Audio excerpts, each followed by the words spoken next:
Bismillahirrahmanirrahim. Assalamualaikum warahmatullahi wabarakatuh. Alhamdulillah wa syukurlah wa salatu wassalamu ala rasulillah Sayyidina Habibina Muhammadin sallallahu alaihi wasallam. Amma ba'd.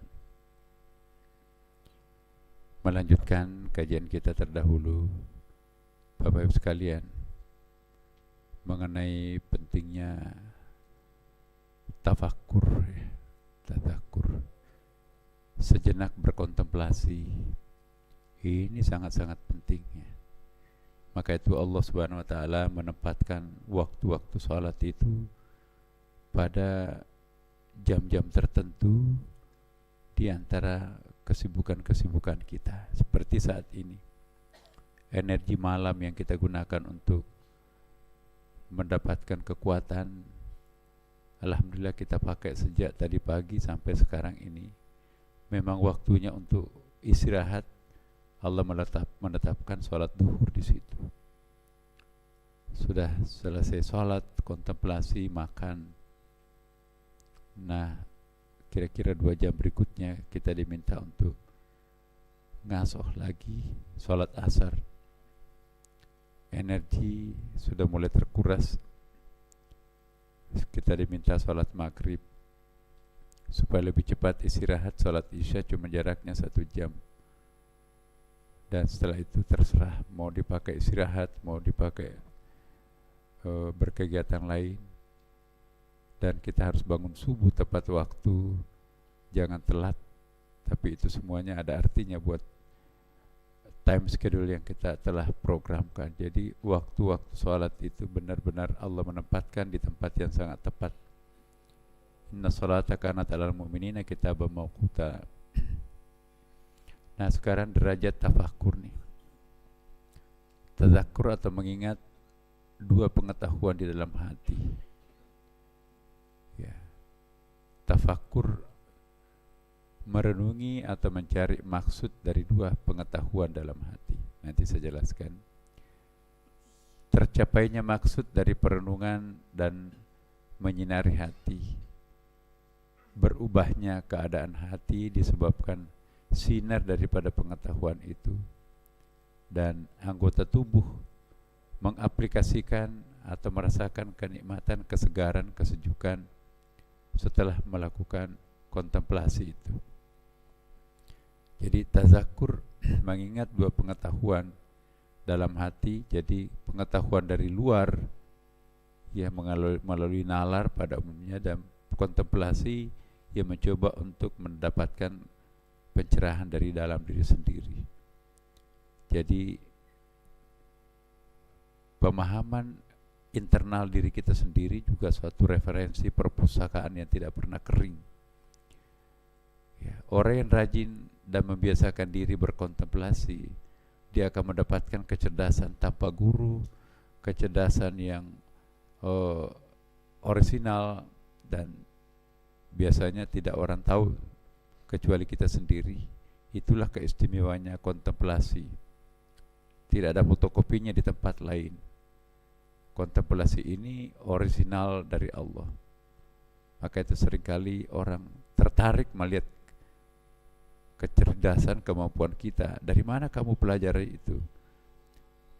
Saya tidak pernah baca di buku, saya tidak pernah mendengarkan orang menceramahkan. Tapi kok ada? Anda rasakan sesuatu, Anda tampilkan sesuatu. Nah, itu antara lain penggalian dari ilmu yang ada dalam diri kita sendiri. Kalau membaca buku, banyak yang baca buku itu. Kalau mendengarkan dari ceramah, banyak yang dengarkan ceramah itu. Tapi kalau kita kontemplasi sejenak, mengaktifkan sensor-sensor internal kita, maka itulah yang nanti akan mendapatkan ilmu-ilmu langka.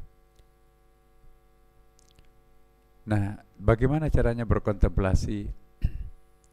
Di sini kita akan diperkenalkan oleh Imam Al-Ghazali bagian yang menjadi pokok bahan tafakur kita itu, yaitu ketaatan. Ketaatan itu artinya bukan hanya taat melaksanakan sholat, tapi mungkin lebih tepat disebut istiqamah di sini, konsisten.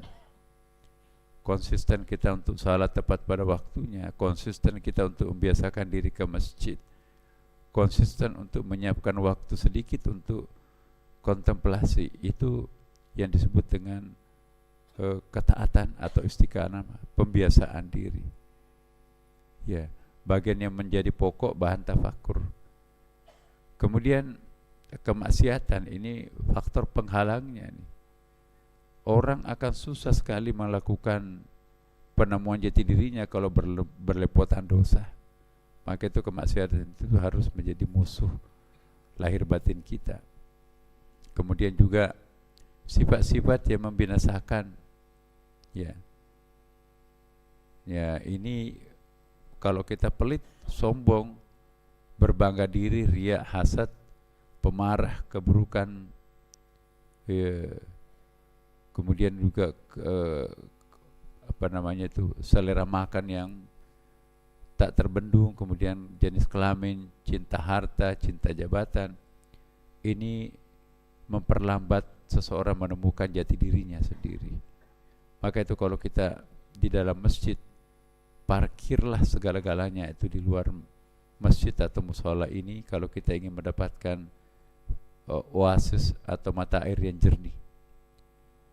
Karena sepanjang kita memberikan tempat pekerjaan kita pada waktu sholat, pada waktu kontemplasi kita itu gagal, kekhusyuan sholat kita itu gagal.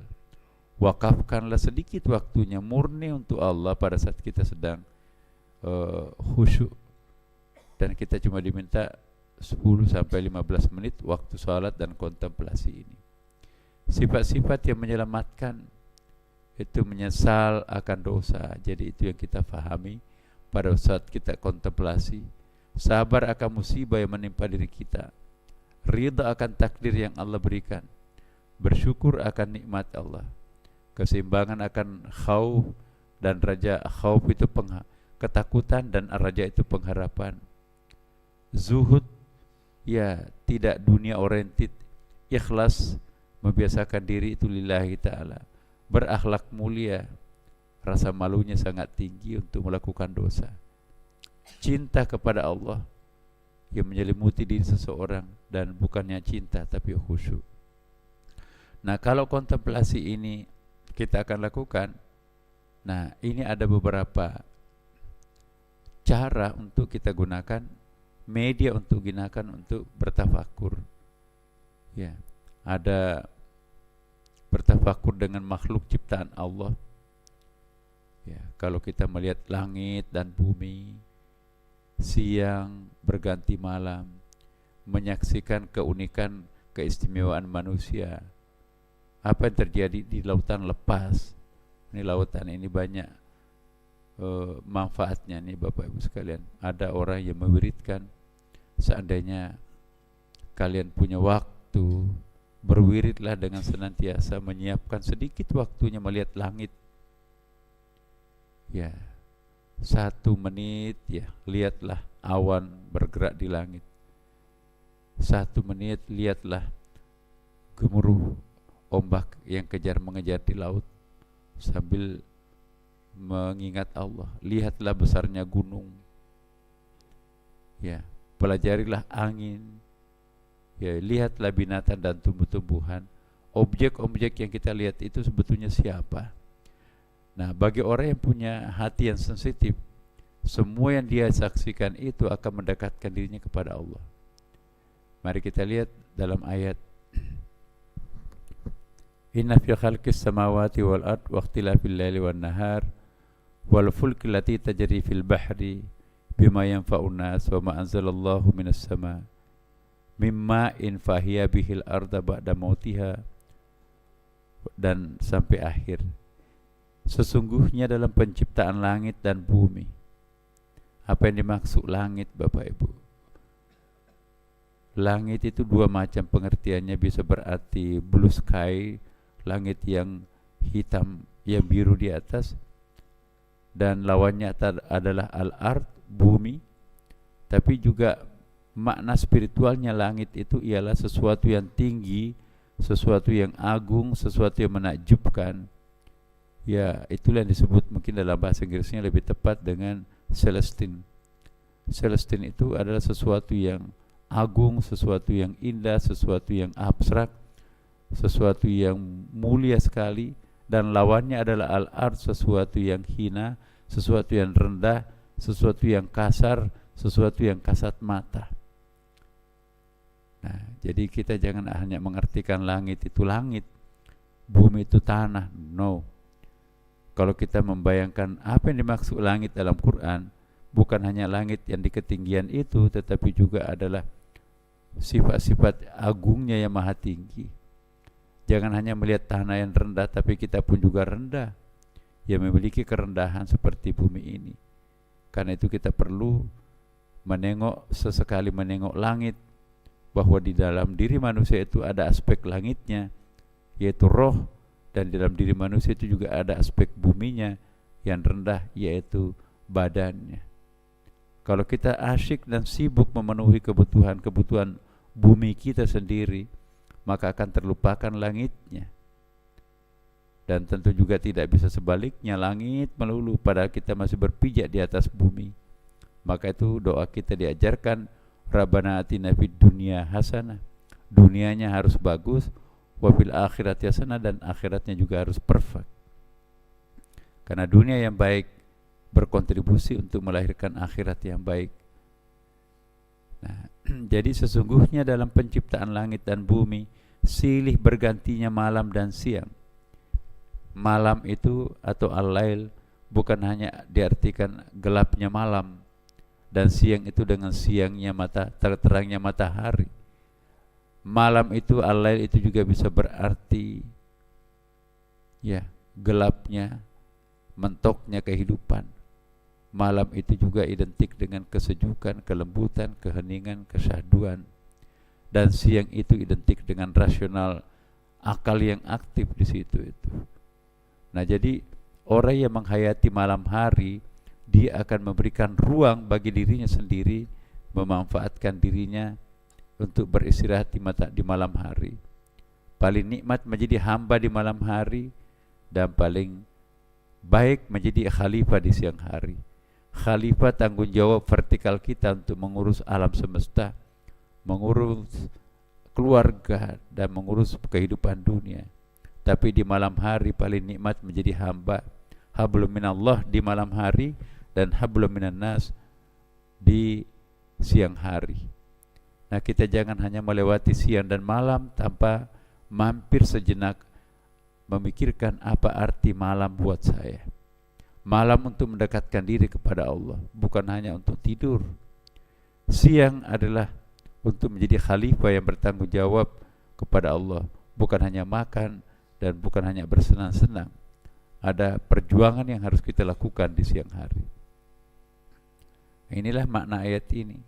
Inna fi khalqis samawati wal ard wa ikhtilafil laili wan nahar wal fulki allati tajri fil bahri, dan apa yang Allah turunkan dari langit tadi berupa air ya. Dan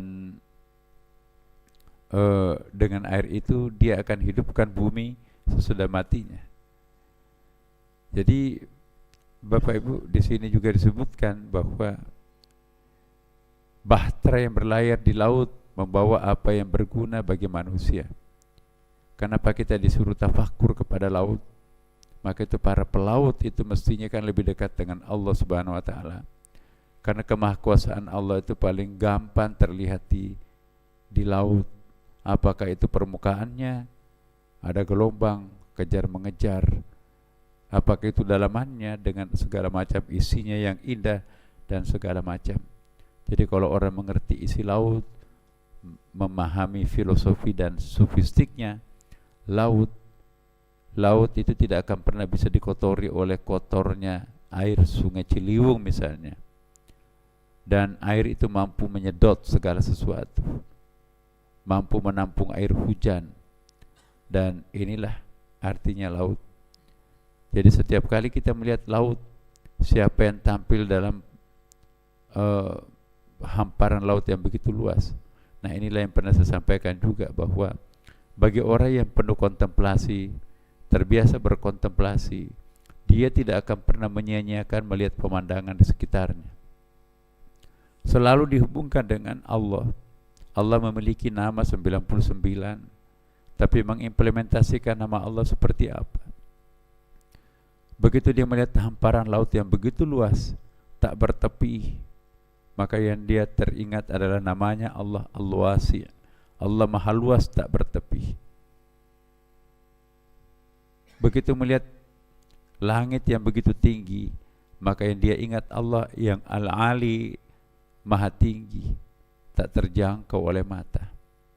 Begitu melihat besarnya gunung, Gunung Salak, Gunung Pangrango, yang dia lihat itu Al-Kabir, Allah Maha Besar.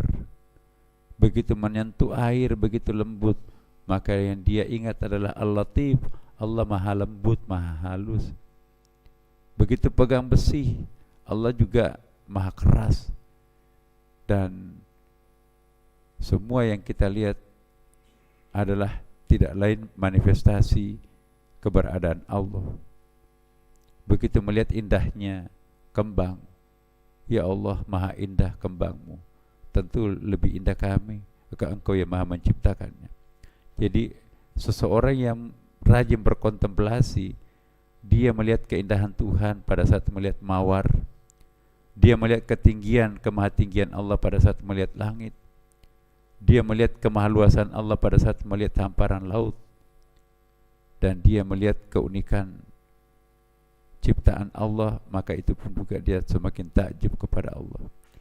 Sehingga dia tidak melihat pohon itu hanya sekedar pohon, tapi menampilkan siapa yang ditampilkan pohon itu, siapa yang ditampilkan oleh laut itu, siapa yang ditampilkan oleh langit dan bintang-bintang itu. Itu objek kontemplasi. Maka itu kita membaca ayat-ayat seperti ini, mestinya kita langsung ingat, terpana pandangannya, perhatiannya kepada Allah Subhanahu wa taala.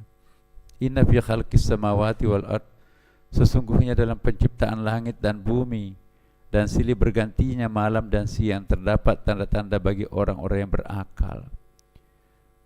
Orang yang punya akal tidak hanya melewati siang dan malam tanpa makna, bukan hanya menghitung umurnya berlalu sekian lama, tetapi dia juga akan merenung, apa prestasi saya di siang hari ini, apa prestasi saya nanti malam, apa bentuk kedekatan diri saya dengan Allah pada hari ini. Alhamdulillah hari ini saya di masjid mendengarkan tausiah, kontemplasi sejenak, itu prestasi. Di malam hari, alhamdulillah saya sujud tengah malam, dan kita teringat Tuhan. Jangan melewati pergantian siang dan malam hanya memikirkan materi, uang, jabatan, dan kebutuhan sesaat. Orang yang rajin berkontemplasi, dia pasti mengingat, berapa lama saya akan menjadi orang seperti ini. Satu persatu senior kita pensiun, tentu giliran kita nanti akan datang. Satu persatu para senior kita meninggal, pasti pun juga kita akan mengikuti mereka. Dan satu persatu anak-anak kita tiba-tiba beranjak dewasa dan besar, itu pertanda umur kita juga sudah semakin tua. Jangan sampai kita lupa diri bahwa kita itu masih menganggap diri kita masih muda. Anak kita udah gede. Ada masanya berakhirnya sebuah kejayaan.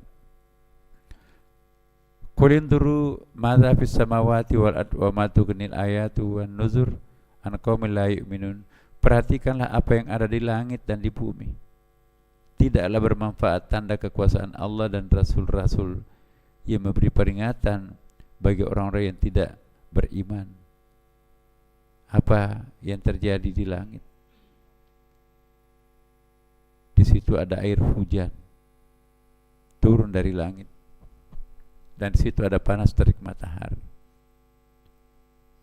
Yang paling setia mengabdi kepada Allah adalah mereka. Langit, matahari, bulan, bintang bekerja seperti patron yang telah ditetapkan Allah. Matahari tidak pernah terlambat sedikit pun, begitu taatnya kepada Allah, sehingga kita bisa membuat kalender 1000 tahun akan datang. Bulan pun sama, begitu taatnya, tidak pernah melolor dan tidak pernah menunda waktunya, maka kita bisa membuat kalender Hijriah 1000 tahun akan datang tanpa ada perubahan. Itu satu contoh betapa takluknya alam ini kepada Tuhannya, betapa taatnya alam semesta ini kepada Tuhannya. Agak berbeda dengan manusia. Kadang-kadang sholat di awal waktu, kadang-kadang sholatnya di akhir waktu, sehingga susah untuk membuat kalender berdasarkan perilaku manusia. Hari ini marah, besok ketawa terbahak-bahak. Hari ini taat kepada Allah, besok bermaksiat kepada Allah. Jadi manusia itulah yang paling fluktuatif kedekatan dirinya dengan Allah Subhanahu wa taala. Semakin taat kita kepada ajaran Allah, lantas begitu taatnya kita seperti menjadikan hukum syariat itu seperti hukum alam. Begitu azan maka kita otomatis meninggalkan pekerjaan kita menuju ke masjid. Ya. Jika ini rutin kita lakukan, maka hukum syariah diperlakukan seperti hukum alam. Maka orang yang menghukum alamkan hukum syariahnya, maka itulah yang dijanjikan oleh Allah, orang yang akan meminjam mata Tuhan untuk melihat, meminjam telinga Tuhan untuk mendengar, dan meminjam power Allah untuk melakukan kekuatan. Ya, inilah hebatnya manusia. Tapi makhluk alam semesta yang lain tidak seperti itu, Bapak Ibu. Ada orang yang taatnya alam terhadap Tuhannya, tapi tidak diberikan keistimewaan apapun. Kurang apa keistimewaannya malaikat, tapi kenapa bukan malaikat yang jadi khalifah ditunjuk oleh Allah? Tapi manusia yang begitu banyak kekurangannya dipercaya oleh Allah sebagai khalifah. Itu bukti bahwa betapa manusia itu benar-benar sangat dimanjakan oleh Allah. Karena kita sudah sangat dimanjakan oleh Allah, jangan kita memanjakan diri kepada Allah sampai sholat pun juga tidak, atau ompong-ompong, itu nanti tidak tahu diri, tidak tahu malu. Nah, kita diingatkan, hai manusia, tidakkah kalian belajar terhadap alam semesta? Begitu taatnya tapi tidak pernah mereka mendapatkan bonus.